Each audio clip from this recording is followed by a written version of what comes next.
लेकिन उत्तर प्रदेश भी काफी सुर्खियों में है। अगली खबर पर आपको लिए चलते हैं। उत्तर प्रदेश के अंदर जहां पर इंतखाबात होने जा रहे हैं अगले साल और इसके लिए तैयारियां उरूज पर हैं। वज़ीर आज़म का दौरा भी आगे होना है, मुख्तलिफ जगहों पर दौरों के दरमियान ऐलानात भी होंगे। लेकिन बुलडोज़र एक्शन जिसका आगाज़ एक तरह से सरकारी तौर पर ऐलानात के बाद उत्तर प्रदेश की हुकूमत ने ही किया था, वो बुलडोज़र एक्शन अब तालीमी इदारों तक पहुंच गया है। वो यूनिवर्सिटी, वो रहनुमा जो गुज़श्ता 3 से 4 या 5 वर्षों में सबसे ज़्यादा सुर्खियों में रहा हो, उत्तर प्रदेश के उस रहनुमा जिसका नाम आज़म खान था, उनकी तरफ से बनाई गई, शुरू की गई मोहम्मद अली जौहर यूनिवर्सिटी पर भी अब बुलडोज़र चलाने की तैयारी कर ली गई है। दरअसल ये यूनिवर्सिटी जो 2005-6 में बनाई गई, 2012-13 में इसने अपना काम शुरू किया, इफ्तिताह हुआ। सरकार ने यानी जो रियासती हुकूमत उस वक्त थी, लेजिस्लेचर से कानून पास होने के बाद यूनिवर्सिटी ने काम शुरू किया। लेकिन अब जब बात यहां तक पहुंच गई है कि अब इस पर बुलडोजर चलेगा, रामपुर डेवलपमेंट अथॉरिटी की तरफ से यूनिवर्सिटी की जो 38 इमारतें हैं, 38 बिल्डिंग्स हैं, उनको गैर कानूनी करार दिया गया है और उन्हें मुनद्दम करने का या गिराने का हुक्म भी साथ साथ जारी किया गया है। आरडीए जो रामपुर डेवलपमेंट अथॉरिटी है, जिनके मुताबिक ये इमारतें जो मंजूर शुदा नक्शा था, जो उस वक्त मैप तैयार किए गए, उसके बगैर तामीर की गई हैं और इसलिए योगी आदित्यनाथ सरकार ने जीरो टॉलरेंस पॉलिसी के तहत उनके खिलाफ कार्रवाई का आगाज किया है। मोहम्मद अली जौहर यूनिवर्सिटी जिस पर पहले से इस तरह के खतरात मंडरा रहे थे और रामपुर के अंदर डिस्ट्रिक्ट मजिस्ट्रेट जो अजय कुमार द्विवेदी हैं, उनकी तरफ से भी इस बात की कंफर्मेशन की गई है कि जौहर यूनिवर्सिटी को पहले नोटिस जारी किया गया, जिसके जवाब में एडमिनिस्ट्रेशन ने रिटर्न उनसे जवाब भी मांगा और इसके बाद तफसीली जब फैसला समाअत हुआ तो फैसला लिया गया कि यूनिवर्सिटी की जो 40 इमारतें हैं, सिर्फ 2 इमारतें परमिशन, उस हिसाब से परमिशन के मुताबिक तामीर हुई हैं जो नक्शा तैयार किया गया था, जो अप्रूव्ड मैप था, जबकि 38 इमारतें बगैर मंजूरी के तामीर की गई और इसी बुनियाद पर उन्हें न सिर्फ इलीगल इंक्रोचमेंट में डाल दिया गया है बल्कि इनेदाम की कार्रवाई भी साथ साथ शुरू करने के लिए कह दिया गया। यूनिवर्सिटी पर बुलडोजर चलेगा और सेक्शन 27(1) के तहत Uttar Pradesh urban planning and development act 1973 का हवाला दिया गया है और आज खुद 15 दिन के अंदर अंदर इसको उतारा जाए या फिर बुलडोजर की कार्रवाई होगी और इस तरीके से एक बड़ी यूनिवर्सिटी को मिसमार किया जाएगा। हजारों की तादाद में बच्चे ज़ेर तालीम भी है, उस पर भी एक सवाल है। लेकिन जरा सीधे न्यूज रूम चलेंगे, कुणाल गोस्वामी भी हमारे साथ इस बड़ी खबर पर है। कुणाल, जरा अपडेट करें, ये जो जौहर यूनिवर्सिटी का मामला है, पिछले 1-2 सालों से लगातार आजम खान सुर्खियों के अंदर है, जेल गए हैं, बेटे के ऊपर शिकंजा कसा गया है, उनकी अहलिया पर शिकंजा कसा गया है, लेकिन फाइनली अब बुलडोजर की कार्रवाई होगी। 15 डे का अल्टीमेटम है, आप खुद तोड़े वरना हम तोड़ेंगे।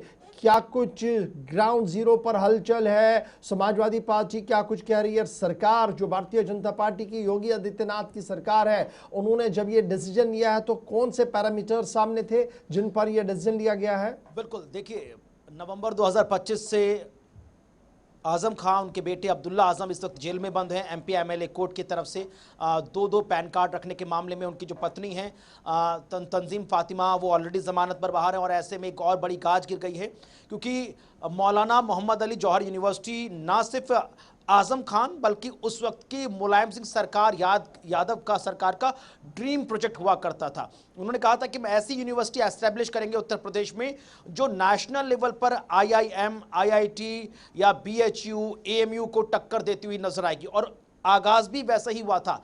2003 में सरकार बनी थी मुलायम सिंह यादव की फुल मेजोरिटी में, 2005 में ट्रस्ट बनाया गया और 2005 मार्च को ट्रस्ट बनाया गया, मौलाना मोहम्मद जौहर ट्रस्ट था और 2005 के लास्ट में ही नींव रख दी गई।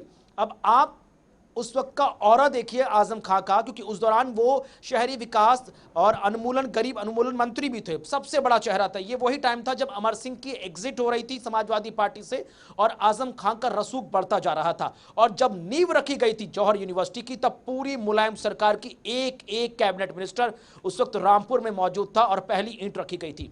उसके बाद से ही पूरा कलेश शुरू हो गया था। आरोप लग गया था कि आजम खान ने इस पूरे इलाके में जो जमीन खरीदी है, जो जमीन बनाई गई है, 1500 बीघा जमीन पर यह पूरी जौहर यूनिवर्सिटी है, उस दौरान करीब 32 बीघा जमीन किसानों से औने पौने दामों पर ले ली गई थी। किसानों ने जमकर प्रोटेस्ट किया था, उनकी एक नहीं सुनी गई और उसके बाद यह मामला रफा दफा कर दिया गया। काम धीरे धीरे एस्टैब्लिश होता रहा। फिर आई मायावती की सरकार, उस सरकार मायावती सरकार ने इस दौरान बहुत कुछ किया, कोशिश की और जौहर यूनिवर्सिटी का काम रोक दिया गया। फिर जब अखिलेश यादव की सरकार 2012 में आई तो फिर इसको रीएस्टैब्लिश करने का काम शुरू हुआ और फिर उसके साथ कलेश भी शुरू हुआ।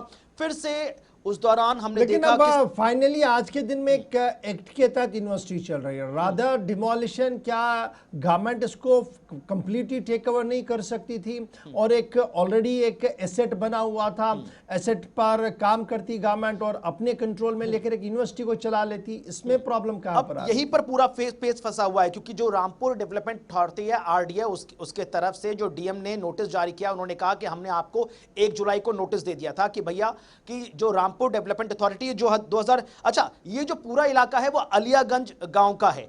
पहले एक समय यह था जब ये ग्राम पंचायत की भूमि थी, लेकिन 2024 में जब तमाम रीएस्टैब्लिशिंग एक्ट बने तो उस दौरान ये पूरा गांव आरडीए के कवर में आ गया। अब 2024 में आरडीए ने एक एक करके काम करना शुरू किया, तमाम जितने भी सरकारी प्राइवेट जितने भी निर्माण थे उन सबको खंगाला कि आपके पेपर वर्क कैसे हैं। तो 2025 में पेज खुला जौहर यूनिवर्सिटी का कि अब पूछा गया कि भैया आपके पेपर देना शुरू कीजिए। अभी इसी 1 जुलाई को डीएम ने बुलाया था, बोला था कि आप अपने पेपर दीजिए, आप बताइए कि आपके पास कितने नक्शे हैं। उसके बाद जब वहां से रजिस्ट्रार पहुंचे तो उन्होंने 40 में से 2 नक्शे ऐसे थे जो पंचायत से पास कराए दिखाए थे। डीएम ने कहा हम आपको 15 दिन का समय देते हैं। 1 से 15 तारीख आ गई, उन्होंने कहा, फिर उन्होंने वही दलील दी। उन्होंने बोला जब आपके पास नक्शे पास की परमिशन नहीं थी, आपने ये 40 में से 38 इंफ्रास्ट्रक्चर कैसे तैयार कर ये तो एक बात समझ आ रही है, लेकिन अब आप डिमोलिशन की ओर जाएंगे, एक बड़ी यूनिवर्सिटी टूटेगी वहां पर, बड़ी अच्छी बात है, इलीगल है, टूटनी चाहिए। लेकिन सवाल ये है कि व्हाई नॉट वो अफसर जिन्होंने उस वक्त खामोशी इख्तियार की, जो आंखों पर पट्टी बांधे रहे, उन पर कार्रवाई क्यों नहीं? और आज उन बच्चों पर कार्रवाई क्यों जो वहां पर पढ़ रहे हैं? क्योंकि जब ये डिमोलिश होगी जो हो जाएगी, जब ये सेक्शंस खत्म होंगे, जब ये सब्जेक्ट्स खत्म होंगे, तो ऑटोमेटिकली वो बच्चे भी परेशान हो जाएंगे। बिल्कुल। अब यूनिवर्सिटी में पढ़ाई 2017 में शुरू हो गई थी, बीटेक है, बी फार्मा है, बीएससी की क्लासेस वहां चल रही हैं, पॉलिटेक्निक की वहां पर क्लासेस चल रही हैं। अब जो मैनेजमेंट है, जो रजिस्ट्रार है, उनकी तरफ से कहा गया है कि भैया कि जो दो लीगल बिल्डिंग्स हैं उसमें हम सारे कोर्सेज शिफ्ट करेंगे, हमें आप मौका दीजिए। अब आपने जो वैलिड सवाल उठाया वही सरकार के सामने सवाल उठ रहा है, वही जो तमाम अन्य बुद्धिजीवी इंटेलेक्चुअल लोग हैं वो ये कह रहे हैं कि आप ये जो पूरा 2000 करोड़ का इंफ्रास्ट्रक्चर को डिमोलिश करने जा रहे हैं, आप इसको क्यों ना अंडरटेक करके यहां पर इसको आप रीएस्टेब्लिश कर सकते हैं। जौहर यूनिवर्सिटी का नाम बदल के आप किसी और यूनिवर्सिटी पर आप कर सकते हैं, लेकिन अभी तक सरकार की तरफ से कोई इस पर जवाब निकलकर सामने नहीं आया है। बहुत बहुत शुक्रिया कुणाल गोस्वामी लाइव से हमारे साथ थे। उत्तर प्रदेश की, बल्कि आप कहें कि देश की सबसे बड़ी खबरों में से एक ऑप्शन एक था। बहुत सारे लोग बताते हैं कि शायद टेक ओवर करके कामकाज चलाया जा सकता था, जब तक जिन पैरामीटर्स पर यह कार्रवाई की जा रही है उनको लीगलाइज किया जा सकता था, या डॉक्यूमेंटेशन का कोई प्रोसेस है। ऐसे में असमंजस की स्थिति कि 38 इमारतें गिरेंगी, जो 2 पेंडिंग है, 38 में पढ़ने वाले बच्चे वो 2 में शिफ्ट होंगे, कैसे काम चलेगा? एक क्योस और कंफ्यूजन उन बच्चों में भी जिनका एकेडमिक ईयर अभी चल रहा है, जो ऑनगोइंग प्रोसेस है एजुकेशन का। बहरहाल सियासी उफक पर यह सब आपको देखने को मिलेगा, जहां पर आपने ऑलरेडी देखा है कि आजम खान के लिए दर्जनों मुश्किलात आई हैं, और ये मुश्किलें उनके लिए तो बढ़ रही हैं, लेकिन साथ साथ हज़ारों ऐसे बच्चे और वालिदैन भी इस सारी कार्रवाई से परेशान हैं कि शायद सियासी उफक पर ये सब एक दूसरे के खिलाफ की होता रहा है। बहरहाल कार्रवाई जो अगली होगी उस पर भी नज़र हमारी रहेगी।